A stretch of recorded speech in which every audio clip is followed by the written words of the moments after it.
Sign the contract, big boy. Sign the contract. No problem. Saturday, July 20th.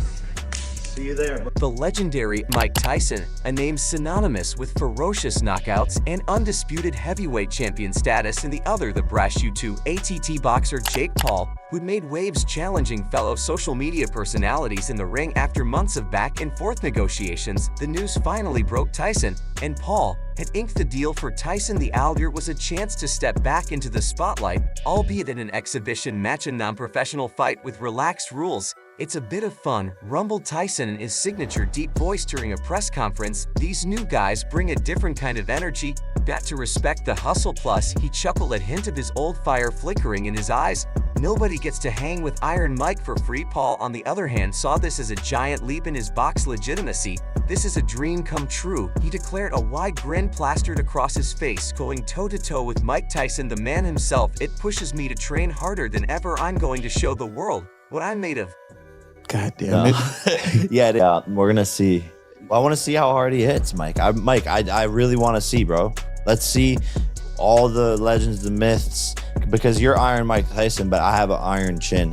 People know that. Like, I take shots, so I think people are underestimating that me being able to deal with his power, and that is what something that is gonna make it interesting. Obviously, there's no nerves in you at all about this. No, not at all. I'm excited. Like, I literally can't wait to look across the ring and see him and give him a fucking death stare. Wow. The fight announcement wasn't without its share of skepticism. Purists scoffed at the mismatch. A 57-year-old Tyson passed his prime against a young, unproven fighter. I'd rather have a few years of glory than a lifetime of obscurity. Yeah.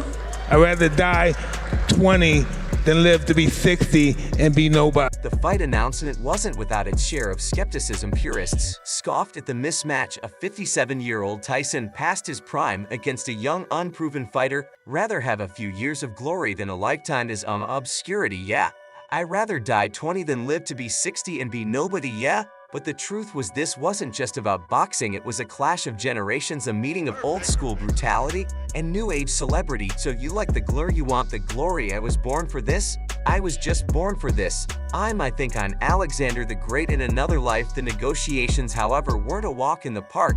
There were disagreements over the fight format. Tyson's team pushed for a heavyweight exhibition with lighter 14-ounce gloves, and nod to his aging body. Paul's camp countered, arguing for standard 10-ounce gloves for a more competitive fight.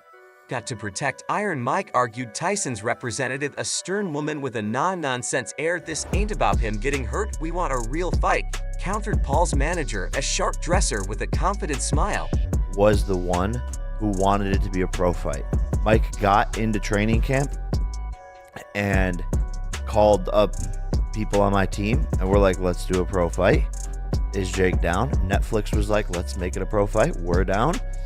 And I said to Nikisa, if that's what Mike wants, then that's fine. But make sure you tell Mike that there's no holding back. Whatever happens, happens, and this is war now. Jake deserves a fair challenge. After days of discussions, a compromise was reached. The fight would be a heavyweight contest with 14-ounce gloves, with 2-minute rounds instead of the usual 3. It wasn't ideal for the side, but it paved the way for a spectacle. The announcement sent shockwaves through social media. Paul's fans were ecstatic, their online comments a flurry of hype and excitement. Boxing enthusiasts, on the other hand, were divided. Some were intrigued by the novelty of the fight, while others remained unconvinced. Through it all, the fighters themselves remained focused And like on edge. Hell yeah. But yeah, that's pretty scary. Yeah, he's gonna be like a caged animal, just pissed the fuck off, Just ready to sock and what's nut. weird full is of nut. Full of nut and full of nut. anger. Just sock and nut is all he know. But I for me, I can't do that. Like, I don't fight good angry. Like, I fight good when I'm literally trolling and having fun and dancing and relaxed. When there's Tyson, known for his intense training routines, dove back into the gym, shedding some pounds and sharpening his reflexes. Paul, already a dedicated athlete, upped the intensity, working on his footwork and power punches. The weeks leading up to the fight were a media frenzy. Press conferences were packed, interview requests flooded in, and sponsorship deals rained down. Both fighters reveled in the attention, using the platform to promote themselves and their upcoming showdown. As the fight date approached, the anticipation reached a fever pitch. Would Tyson recapture a glimpse of his former glory? Could Paul pull off the unthinkable and dethrone a legend? The questions hung heavy in the air, a testament to the captivating nature of this unorthodox fight. One thing was certain: on fight night, the world would be watching. In the boxing world, laughter echoed through gyms and chatter on fight nights buzzed with a different kind of jab, one aimed not at an opponent, but at you, YouTuber turned boxer Jake Paul. The news of his upcoming fight with Mike Tyson wasn't met with cheers, but with a chorus of "You've got to be kidding me." Here was a young social media star with a decent record against fellow influencers, stepping into the ring with a legend. A bit or something like that. I may just come in without jabbing and moving my head. But dude, you were like undefeated for how long?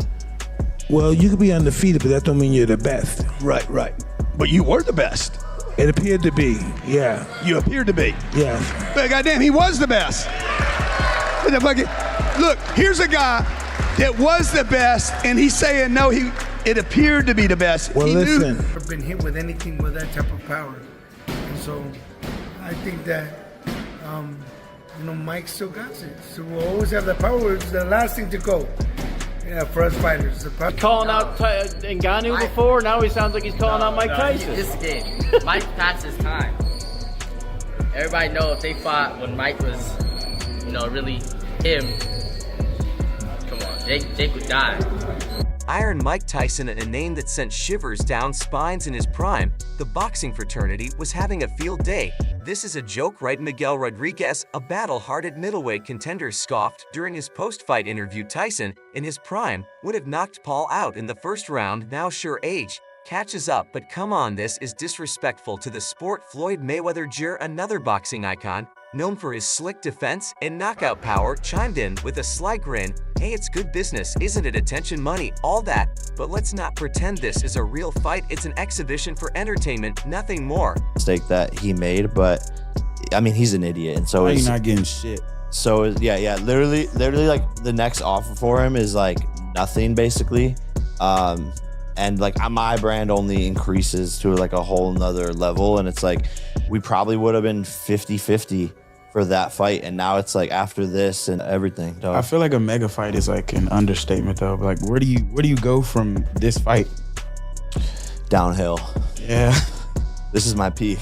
No, He peaked. this is it. This is it. I better soak it all in. No, I think it's just back to the path of world championship, which will, I think, continue to blow people's minds. Even retired boxers piled on. George Foreman, a former heavyweight champion known for his thunderous knockout power, chuckled. Tyson's a legend, but Father Time's undefeated. This fight is like watching an old lion chase a gazelle. Sure, it's interesting, but the gazelle ain't winning.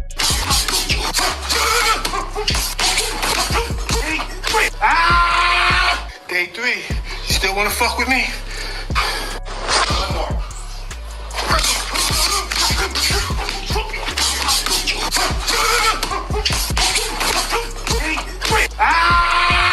Day 3, you still want to fuck with me? The criticism wasn't just about the mismatch. Many boxing veterans felt Paul, despite his wins, lacked the experience and pedigree to share the ring with someone like Tyson. Respect is earned in the ring, not on YouTube, said Sergio Martinez, a former world champion known for his relentless pressure fighting. Paul's fought a bunch of internet personalities. This is the big leagues now, kid. There were concerns for Tyson as well. You have to remember that my mother, I have to decimate her as well. This is business. It's just business, nothing personal. Show when you brought your feelings into the ring, did that interfere with your ability to win? Absolutely, yeah. Because once your feelings are in the ring, you think about, wow, I don't want to get hit, I'm this and that, and you're apprehensive. And once you're apprehensive is over with now. Evander Holyfield, another heavyweight legend who famously lost a part of his ear to Tyson's bite in a past fight, expressed his worries. Mike's a warrior, but he's not a young man anymore. This exhibition stuff can be dangerous. I just hope they prioritize safety over spectacle. The criticism wasn't entirely negative. Some like Sugar Leonard, a legendary welterweight champion known for his dazzling speed, saw a positive side. Hey, it brings attention to boxing. He admitted maybe it'll get some younger folks interested in the real thing, but the undercurrent remained this was a publicity stunt, a mockery of the dedication and sacrifice boxers put in. There's a difference between throwing punches on YouTube and facing a heavyweight legend in a professional setting, said Andre Ward, a former undefeated champion known for his tactical brilliance. Even Tyson's former trainers weren't shy about their opinions. Mike's a shadow of his former self, said a grizzled old trainer, shaking his head. This fight shouldn't happen. It tarnishes his legacy and puts him at risk. And I think he genuinely thinks he's going to win, and so do I. So, of course. How does it feel that you're not the scarier guy in these press conferences this time? That's a scary motherfucker. That is true. Like, you're not the big and bad one. I'm not the big bad wolf anymore. Yeah, that's true. He's like, what's his record? 50-6 or something. Oh, my days. You just taking deep breaths. Sorry. That was seriously, but what if he knocks you out? Like, is that your last one? Can we get a what if he knocks you out counter, please? Yeah, no, I just want to like get the scenarios. Like he's not going to. No, but what if? Through it all, Paul remained unfazed. He used the criticism to fuel his training, posting videos on social media showcasing his improved skills and unwavering confidence. They can doubt me all they want, he declared in one video on Fight Night. I'm going to shock the world, what he only time would tell. But one thing was certain, the boxing world was watching, not with anticipation for a competitive fight, but with a morbid curiosity to see how this audacious spectacle would unfold. Like and subscribe, press the button for more updates. See you in the next one.